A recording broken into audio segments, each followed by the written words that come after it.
bismillahi irrahmani irrahim. asalaamaaleykum wa rahmatullahi wa barakaatu. noo ngi nuyu mbokk yëpp di leen jéggalu ñu ñaan suñu borom mboolu ñu jéggal.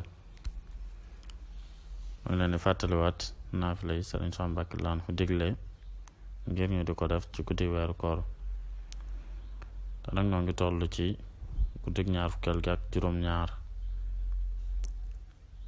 guddi gi ak juróom-ñaar Sëriñ Sam Mbacké laan fu nee na ku ca julli fukki rakka ak ñaar, rakka bu nekk gannaaw fatiha inna anzalnaahu fukki yoon,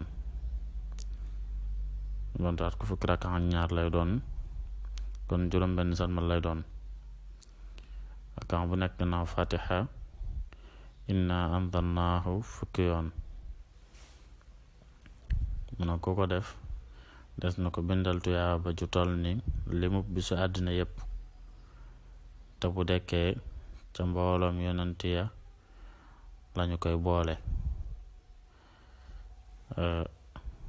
loolu moo nekkoon naafila yi Sëriñ Sam Mbacké laan digle dañu tolloon ci guddik ñaar fukkeel gi ak juróom-ñaar. ñu ñaan yàlla mu dafa ñu jàppandal ba weer wi ñu war ko mu ko bëggee. tey bi ci nekk yëpp mu dafa ñu ko tëfaloon ñu ko. mu jëkkoon ñu ko. Asalaamaaleykum.